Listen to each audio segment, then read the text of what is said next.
Assalamualaikum warahmatullahi wabarakatuh. Halo guys, saya ingin kembali membahas koleksi majalah saya, majalah Hai. Di konten saya sebelumnya, saya pernah membacakan artikel yang ini Dewa 19 Ricuh. Nah, saya berjanji akan membuat yang kedua, Dewa 19 babak kedua ini emang bersambungan. Soal tahun 90-an ketika pasca Pandawa 5, Wong Aksan keluar dipecat. Nah, saya akan membacakan yang dari versi Wong Aksan yang ini yang kedua. Yang pertama ini. Kalau yang ada teman-teman yang belum melihat konten yang pertama, silahkan cek di Instagram saya. Yang sebelum-sebelumnya pasti ada. Kalau di YouTube juga ada, namanya sama Historia juga ada ini tentang ini. Oke, mari kita lanjut ke Dewa 19 babak kedua. Let's go. Wong Aksan, Dani itu pengecut. Di Depak dari Dewa 19, tenang-tenang saja, ia siap mengibarkan Wong Asit. Apa komentar tentang masa depan grup beken itu? Jumat sore 12 Juni 1998, cuaca mulai meredup di sekitar kafe Lamborghini Senayan, Jakarta. Saat itu Wong Aksan baru selesai soundcheck.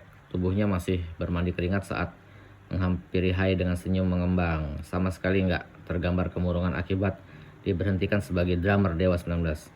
Ya beginilah, masih banyak yang bisa gue lakukan, katanya ringan. Sejak beredar gosip pemecatan dirinya, ia banyak diburu wartawan untuk dimintai informasi. Tapi jawabannya selalu singkat-singkat.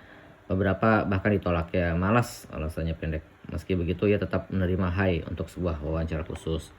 Dengan ditemani secangkir kopi panas, Aksan kemudian cerita panjang lebar kejadian yang dialaminya dengan grup terkenal itu. Ya sebenarnya sudah lama mendengar kasakusuk ketidakpuasan Dewa 19 terhadap gaya permainannya, termasuk dari orang yang biasa nongkrong di markas Dewa 19 kawasan Pondok Indah, Jakarta Selatan. Tapi semua itu ia anggap angin lalu karena selama ini nggak ada pernyataan resmi yang meluncur dari manajemen. Suatu ketika ia bahkan sempat bertanya langsung sama Dani, Didit Dada, road manager, dan Andra yang saat itu kebetulan dikumpul. Tapi semua nggak ada yang berani ngomong, termasuk Dani. Dan itu pengecut, nggak pernah berani menghadapi kenyataan. Dan karena nggak ada yang ngomong apa-apa, gue anggap nggak ada masalah, ya udah jalan terus.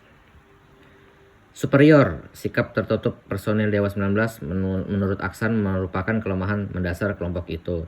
Ia juga mengaku nggak terlalu sering jalan bareng mereka. Secara jujur ia mengaku kagum pada talenta Dani Manaf yang dianggapnya belum tentu bisa dimiliki setiap pemusik.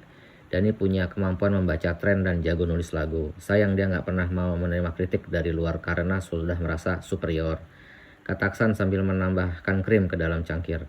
Karena itu ia cuma pada Anda lah yang ia menaruh rasa kagum. Toh Aksan bangga bisa bergabung dengan Dewa 19, banyak yang bisa ia pelajari. Banyak yang bisa ia pelajari dari keterlibatannya dengan grup asal Surabaya itu. Gua banyak mencuri ilmu mereka, tapi mereka nggak bisa mencuri ilmu gua. Kenapa? Karena mereka nggak pernah bisa terbuka, kata cowok yang pernah menelurkan album Chicken Takes Time dan Taste of West di Jerman. Dengan gambaran seperti itu, Aksan memperkirakan karir Dewa 19 cuma akan bertahan sekitar 2 tahun lagi. Kecuali katanya kalau mereka mau mengubah sikap dengan cara lebih membuka diri. Ia antara lain mengkritik parahnya disiplin para personel. Aksan misalnya menginginkan Dewa 19 berlatih rutin seminggu 2 kali, ada atau enggak ada job, tapi hal ini susah dilakukan. Wajar kalau ia merasa terganggu. Sebagai jebolan Folkwang Musik School Jerman, ia dikenal sebagai pemusik yang sangat menghargai waktu. Sebab itulah ia nggak habis pikir gimana grup sebesar Dewa 19 selalu nggak pernah punya persiapan untuk manggung. Tentang gosip persaingan popularitas dengan Dani Manaf, Aksan cuma tertawa. Itu cuma bisa dirasakan oleh orang lain, katanya. Dan ia menolak berkomentar, termasuk soal perpanjangan kontrak Dewa 19 dengan PT Aquarius Musikindo sampai album ke-9. Ia ikut tanda tangan, itu persoalan berikut, nanti kita omongin lagi, katanya. Pihak Aquarius sendiri mengaku kaget, toh perusahaan rekaman ini pun cuma bisa mengimbau agar semua keputusan dibuat secara masak.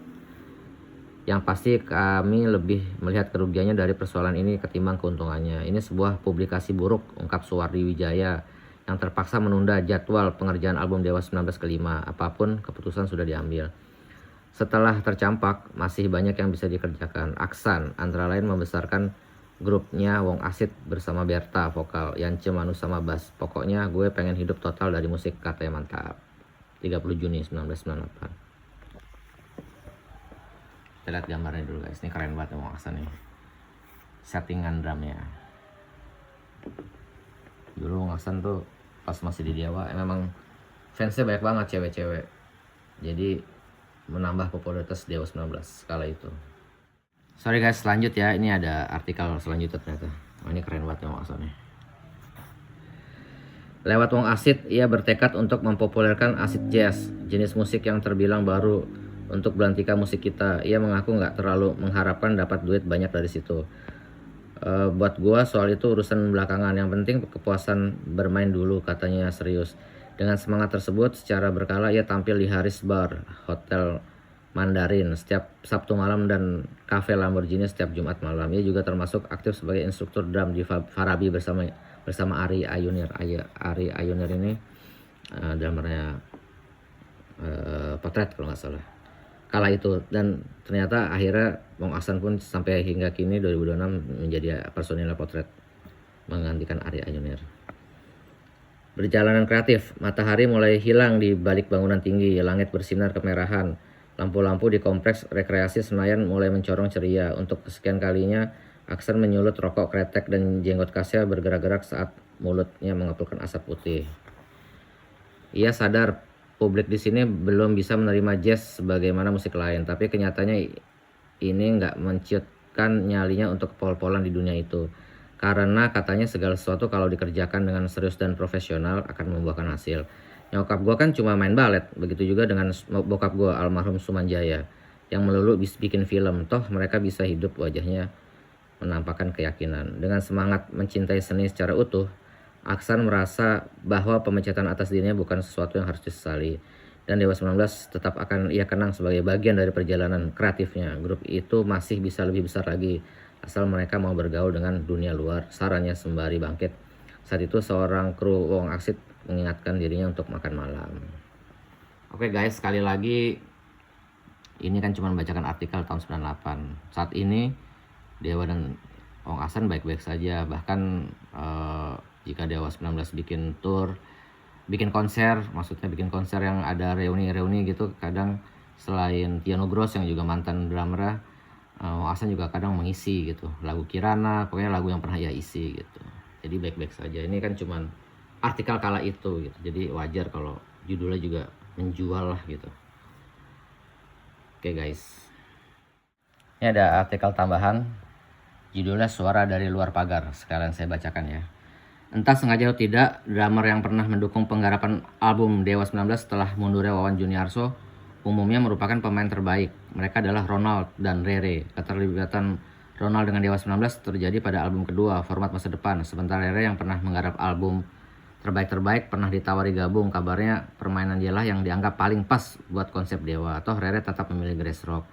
Yang statusnya masih ngambang adalah Bimo. Di samping sebagai pemain tetap Ahmad Band, ia diduga satu-satunya calon kuat pengganti Wong Aksan. Nah, bagaimana sebenarnya mereka memandang Dewa 19? Inilah penuturan mereka. Ronald, sayang juga kalau Aksan sampai keluar, tapi ya mau diapain lagi? Saya main di Dewa cuma sebagai player. Gue datang pas dipanggil aja. Latihan terus manggung, abis itu dibayar, ya udah selesai. Secara pribadi gue nggak terlalu dekat dengan mereka. Andra itu orangnya kalem, Ari lebih kalem, apalagi Erwin. Dan ini gimana ya, bingung gue, dia lebih agresif terutama untuk urusan musik Dewa 19. Pokoknya lebih agresif ketimbang anggota band yang lain. Gue nggak bisa nebak siapa yang cocok sebagai pengganti Aksan. Menurut gue pamor Dewa 19 nggak akan terlalu terpengaruh. Tapi nggak tahu ya, kalau dilihat dari segi personel pasti kan ada yang ngefans sama Aksan, mereka pasti kecewa. Bimo, gue ditawarin oleh Dani sebagai personel tetap Dewa setelah keluarnya Aksan. Semua serba tiba-tiba, gue nggak mau ada pendapat gue keluar dari netral karena tawaran masuk Dewa 19. Sebenarnya gue sudah lama keluar dari netral sejak Desember lalu, sebelum album ketiga, tapi gue pengen selesaikan dulu tanggung jawab gue di netral. Sekarang gue lagi hunting untuk mencari pengganti gue di netral. Secara pribadi maupun grup gue nggak masalah. secara pribadi maupun grup gue nggak masalah dengan mereka. Gue pengen mencari suasana baru aja. Mudah-mudahan orang nggak salah persepsi tentang keberadaan gue. Kalaupun gue nggak masuk Dewa 19, gue akan tetap keluar dari netral. Soal Aksan gue nggak mau komentar, tapi hubungan sama dia baik-baik saja. Rere, gue ikut Dewa 19 nggak cuma sebagai additional player, tapi ikut dalam proses pengerjaan materi dari mentah. Jadi nggak asal nempel. Sebenarnya mereka pernah ngomong lebih baik berempat. Pemain drum bisa ganti-ganti. Nggak tahu gimana mereka akhirnya cari pemain drum permanen. Tapi gimana ya kalau personal tab gue nggak bisa karena sudah ada Grass Rock. Bukannya nggak enjoy main bareng mereka, tapi diikutkan dalam hal teknis. Maksudnya hanya untuk main saja, oke lah. Padahal enak ya, job Dewa 19 kan banyak.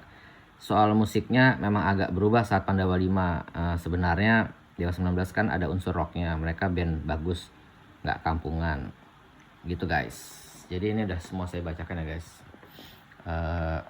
Sekali lagi ini cuma membacakan artikel mas tahun 98 gitu, ketika pas Wong Aksan keluar, jadi mungkin masih agak panas, tapi kalau sekarang sudah aman-aman aja semuanya gitu guys. Sampai ketemu di konten selanjutnya.